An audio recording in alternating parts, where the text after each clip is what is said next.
दत्तगुरू मित्रांनो, दत्त महाराजांची सेवा करणे हे प्रत्येकाच्या भाग्यात नसते व ज्यांना दत्त महाराजांची सेवा करायला मिळते ते खरोखरच खूप भाग्यवंत असतात किंवा त्यांची पूर्वजन्मीची पुण्याई असते. प्रत्येक देवतेचे विशिष्ट उपासनाशास्त्र आहे. याचा अर्थ असा की प्रत्येक देवतेच्या उपासनेच्या अंतर्गत प्रत्येक कृती विशिष्ट प्रकारे करण्यामागे शास्त्र आहे. अशा कृतीमुळेच त्या देवताच्या तत्वाचा अधिकाधिक लाभ होण्यास सहाय्य होते. श्री दत्त महाराजांच्या उपासनेच्या अंतर्गत नेहमीच काही कृती नेमक्या कशा कराव्यात याविषयी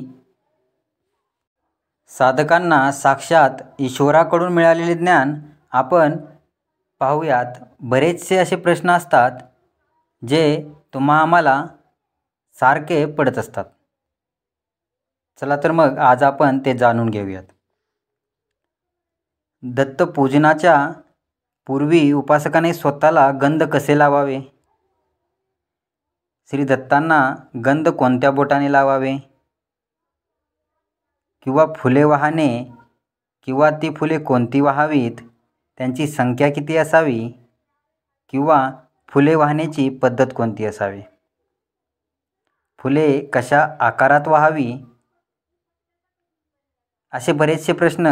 तसेच उदबत्तीने ओवाळावे किंवा तारक उपासनेसाठी कोणत्या गंधाची उदबत्ती वापरावी, मारक उपासनेसाठी कोणत्या गंधाची उदबत्ती वापरावी, त्यांची संख्या किती असावी, ओवाळण्याची पद्धत कशी असावी व अत्तर कोणत्या गंधाचे अर्पण करावे.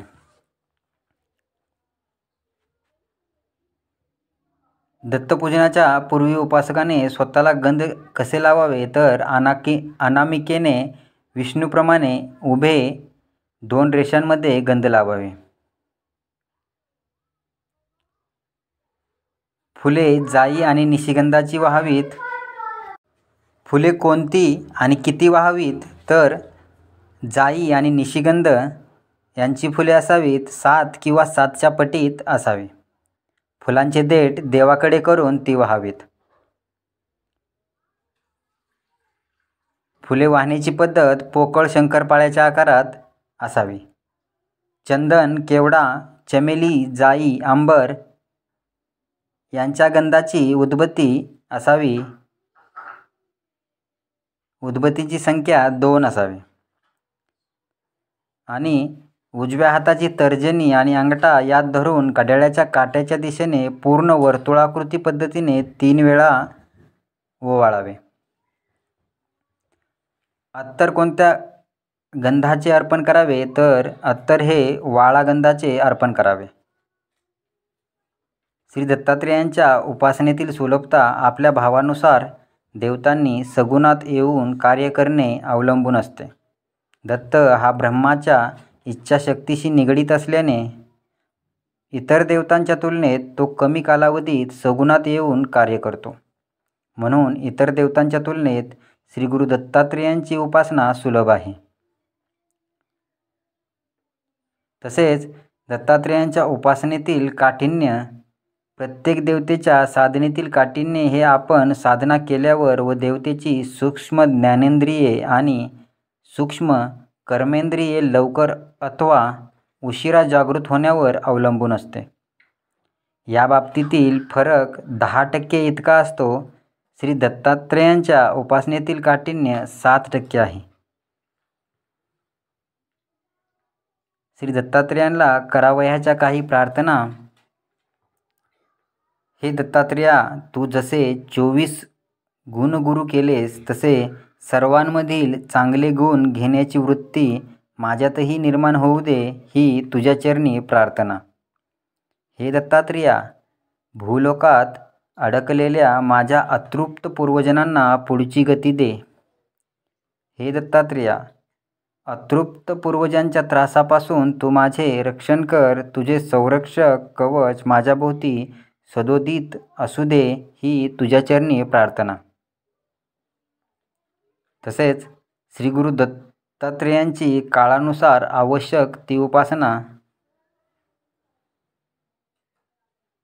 बहुतांश हिंदूंना आपल्या देवता, आचार, संस्कार, सण आदींविषयी आदर आणि श्रद्धा असते, परंतु त्यांच्या उपासनेमागील धर्मशास्त्र ठाऊक नसते. शास्त्र समजून घेऊन धर्माचरण योग्यरित्या केल्यास आणि फलप्राप्ती मिळते.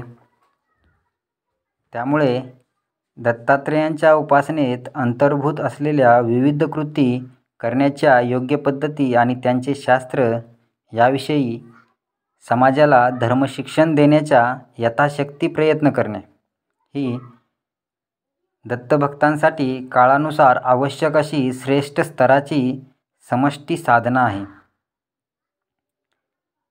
दत्तमंदिरांमध्ये पावित्र्य राखावे. दत्तात्रेयांच्या किंवा अन्य मंदिरात दर्शनासाठी झुंबड करू नये. ओळीने आणि शांतपणे दर्शन घ्यावे. शांतपणे भावपूर्ण दर्शन घेतल्यानेच दर्शनाचा खरा लाभ होतो. देवळात किंवा गाभाऱ्यात गोंगाट करू नये. गोंगाट केल्यामुळे देवळातील सात्विकता घटते. तसेच तेथे दर्शन घेणाऱ्या, नामजप करणाऱ्या किंवा ध्यानाला बसलेल्या भाविकांनाही त्याचा त्रास होतो. आपली रास आणि त्यानुसार दत्तात्रेयांची उपासना व कोणता मंत्र जपायचे हे आपण पाहूयात. मेष राशीवाल्यांनी मंगळवारी दत्तात्रेयांचे दर्शन घेणे. गुरु दत्तात्रेयांना तांबडे फूल वाहावे. दत्तस्तुती रोज वाचावी आणि ओम दत्तात्रेयाय नमः या मंत्राचा जप करावा.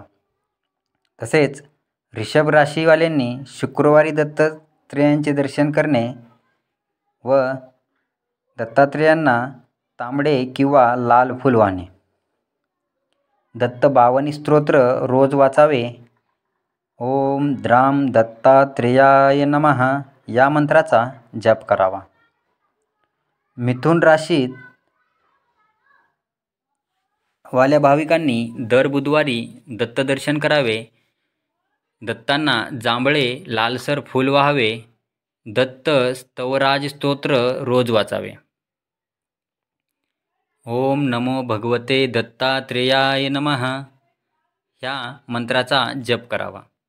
कर्क राशीवाल्यांनी सोमवारी दत्तदर्शन करणे व दत्तांना पांढरे फूल वाहावे. दत्त द्वादशनाम स्तोत्र व दर सोमवारी हे वाचावे आणि द्राम मंत्र याचा जप करावा. सिंह राशीवाल्यांनी दर रविवारी भगवान दत्तात्रेयांचे दर्शन करावे. दत्तात्रेयांना लाल फूल वाहावे. दत्त शतनाम स्तोत्र वाचावे. दत्त गायत्री मंत्र ओम दिगंबराय विद्महे योगीश्वराय धीमहि तन्नो दत्ताः प्रचोदयात या मंत्राचा जप करावा. कन्या राशीवाल्यांनी दत्तदर्शन करणे. दत्तात्रेयांना जांभळट फूल वाहावे. सद्गुरू स्तोत्र वाचणे. तुला राशीवाल्यांनी दर शुक्रवारी दत्तात्रेयांचे दर्शन घ्यावे. दत्तांना तांबडे फूल वाहने. पीडा निवारक गुरुस्तोत्र वाचन करणे. ओम आत्रेयाय नमः या मंत्राचा जप करावा. वृश्चिक राशीवाल्यांनी दर मंगळवारी दत्तदर्शन व श्री दत्तात्रेयांना लाल फूल वाहणे. दत्तगुरु नमो नमः या मंत्राचा जप करावा. धनुराशीवाल्यांनी दर गुरुवारी दत्त मंदिरात जाऊन दर्शन करणे. दत्तगुरूंना पिवळे फूल वाहणे. दर गुरुवारी गुरुचरित्र 14वा अध्याय वाचावा. दिगंबरा दिगंबरा श्रीपाद वल्लभ दिगंबरा या मंत्राचा जप करावा.